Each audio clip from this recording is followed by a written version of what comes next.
This is Down the Rabbit Hole, where we question the mysteries and nature of reality. I'm your host, Justin Perry. Not the girl I remember.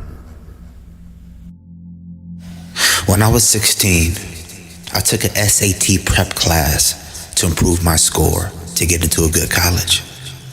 The class was pretty boring, but I met the most interesting girl in class. She was thin, fairly short, with light brown hair and green eyes. She always wore a green headband, which I thought was cute. Her name was Connie. Now, we hit it off immediately and spent most of the time whispering to each other side by side in class. I spent about 3 weeks sitting next to her, talking during the class. When the class was over, we exchanged IM handles so we can keep in touch. Mind you, this is in the early 2000s. About a year passed, and we continued talking online. We actually got to know each other pretty well, but we lived on completely different sides of the city, and it was quite a drive to visit each other. Eventually, I worked up enough courage to ask her out for dinner. I set our date at the restaurant located between the both of us, so we wouldn't have to drive too far. The time for our date rolled around, and I headed to the restaurant to meet her.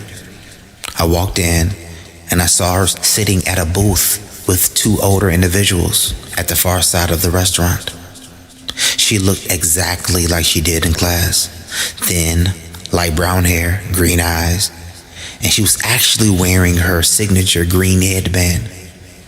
I approached her and said hello, and I gave her a hug and sat down next to her at the booth. I assumed these 2 older individuals were her parents. Odd, I thought, but maybe she was being chaperoned. I could tell immediately something was wrong. The 2 older individuals looked very confused, surprised, almost bewildered. The look on Connie's face was also of one of shock and awe. Eventually, she said, who are you? I was shocked. I was like, it's me, Jason. Remember we set up a date for tonight?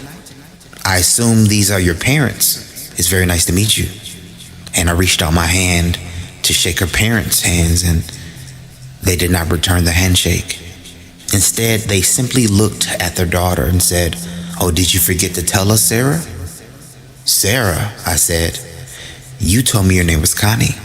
Now, she looked completely, absolutely puzzled and said, "Sorry, you must have the wrong person." Oh, my mistake," I replied, then scratched my head and headed out the restaurant to my car. I was embarrassed. Maybe she just didn't want to go out with me, I thought. She could have at least just said something instead of leading me on a charade. Defeated and humiliated, I decided to just head home. When I opened the door to my car, I heard a voice behind me say, "Hey, Jason." I turned around, and it was a tall, blonde woman with a large, round face and blue eyes. Do I know you?" I said. "It's me, Connie. We had a date planned, remember?" "Where you going?" she said. We went inside and had dinner. She was definitely Connie.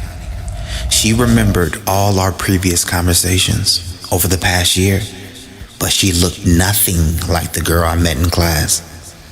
When I asked her why she stopped wearing her green headband, she had no recollection of ever wearing or even owning this type of headband. I still can't explain it.